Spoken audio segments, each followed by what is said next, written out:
மிதுன ராசிக்கு இந்த 2026 எப்படி இருக்க போகுது அப்படிங்கிறத பார்க்கும்போது, மிதுனம் அப்படின்னாலே அது புதனுக்குரியது. அந்த அந்த புதனுக்குரிய மிதுன ராசிக்கு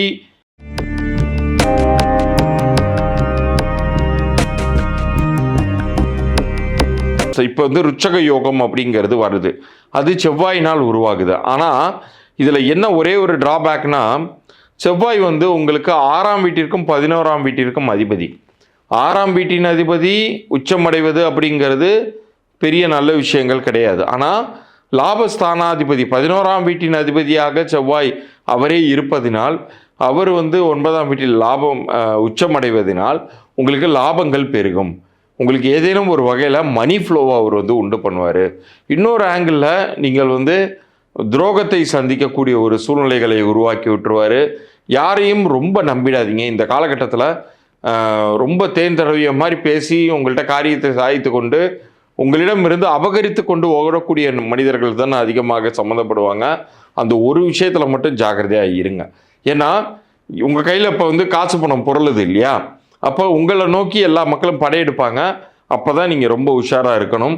அது மாதிரியான ஒரு காலகட்டமாக இது இருக்கிறதுனால நீங்கள் வரக்கூடிய இன்கம்மை ரொம்ப சேஃபர் சைடில் நீங்கள் இன்வெஸ்ட் பண்ணிக்கிட்டே வந்தீங்கன்னா அடுத்தடுத்த ஆண்டுகளில் உங்களுக்கு தேவைப்படும் பொழுது அது பெரிய அளவுக்கு கை கொடுக்க போகுது அப்படிங்கிறத உறுதியாக சொல்லலாம்.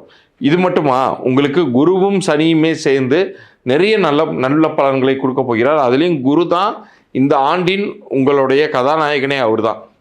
என்ன காரணம்னு கேட்டிங்கன்னா, 2ஆம் வீடு அப்படின்னு சொல்லக்கூடிய தனம் வாக்கு குடும்பஸ்தானத்திற்குள் குரு உங்களுக்கு ஜூன் மாதம்தான் ஒரு நுழையிறாருனாலுமே குருவுக்கு 3 மாத முற்பலன் அப்படிங்கிறது உண்டு. அந்த 3 மாத முற்பலன் கணக்கின்படி பார்த்தீங்கன்னா உங்களுக்கு ஏப்ரலிலிருந்தே கொஞ்சம் கொஞ்சமாக நன்மைகளை அவர் அதிகப்படுத்த போகிறார். அதே மாதிரி உங்களுக்கு 10ஆம் வீடு அப்படிங்கிறது தொழில் ஸ்தானம். அந்த தொழில் ஸ்தானத்தில் அமரக்கூடிய சனியினாலும் உங்களுக்கு பெரிய ஆதாயங்கள் அப்படிங்கிறது கிடைக்க போகுது. எண்ட் ஆஃப் த டே நீங்கள் உங்களுடைய வாழ்க்கையில் அதிகமான ஒரு பண வரவுகளை சந்திக்க போகிறீர்கள்.